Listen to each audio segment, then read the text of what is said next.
The first sound I heard was her voice. Daddy. It was thin, cracked, barely more than air. I stepped into the living room, still in uniform, boots heavy with the dust of another deployment. The television blared cartoons no one was watching. The curtains were shut tight, though the afternoon sun burned outside. Then I saw it. A kennel in the corner, metal bars, a lock, a body curled inside.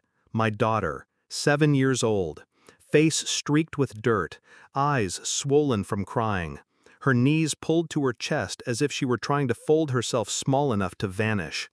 She reached out through the bars, fingers trembling. He said, "This is where I belong." Her lips quivered. Mom's boyfriend. He made me eat from the bowl. The smell hit me. Cheap kibble, sour with saliva.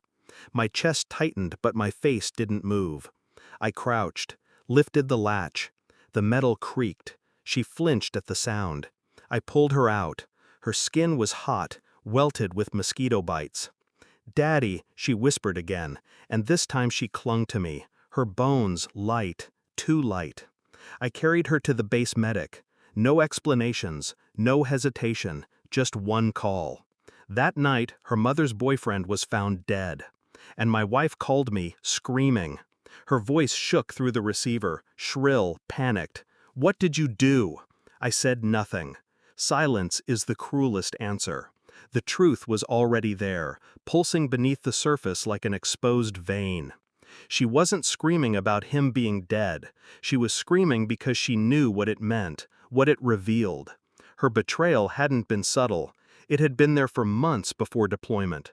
Too many late nights at work, too many excuses about bills suddenly being paid, too much perfume that wasn't hers clinging to the sheets. But I had convinced myself to believe her. Soldiers cling to illusions when they're oceans away. Faith is lighter to carry than doubt. Now, faith was gone. The kennel told me everything words never had. The way my daughter's hands shook when I offered her water. The way she looked toward the door before speaking, as if she feared he'd walk back in. Her boyfriend had touched more than her life. He had touched the order of my home, the safety of my child, the foundation of trust I had sacrificed years to protect. And she let him. No, she chose him. The betrayal wasn't just infidelity, it was complicity. I didn't confront her, not yet. I listened instead, studied the tone of her voice when she spoke his name, the half-second pause before she said mine. I tracked his phone records, quietly, methodically.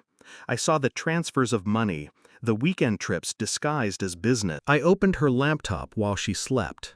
Emails, messages, plans, all written with a confidence that I would never see them.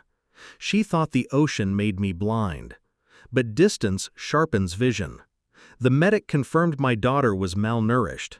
Small injuries lined her body, shallow enough not to leave scars, deep enough to remind her of her place. He documented everything. I had the file sealed under my authority. I needed her to think she was safe. I needed her boyfriend to feel untouchable. Because nothing burns more than exposure. So I played the husband on return, smiled through dinners, tucked my daughter into bed myself, kissed her forehead while she trembled in her sleep. All the while, I built the case in silence, piece by piece, proof by proof. By the time the truth was complete, there was no exit for her, no lie left untouched, no shadow thick enough to hide behind. She came down the stairs, robes cinched tight, hair tangled from restless sleep. Her eyes locked on the folder. She froze. "What is that?" I didn't answer. She opened it anyway. Photographs, medical reports, screenshots, bank records. Her face drained. "You," her voice cracked, "you set me up." I tilted my head. Calm, cold. "No," I said finally. "You set yourself up." Her hands shook as she flipped through the evidence. She stopped at the medic's report. My daughter's weight, her injuries, her testimony scribbled in a child's words. "He made me eat dog food."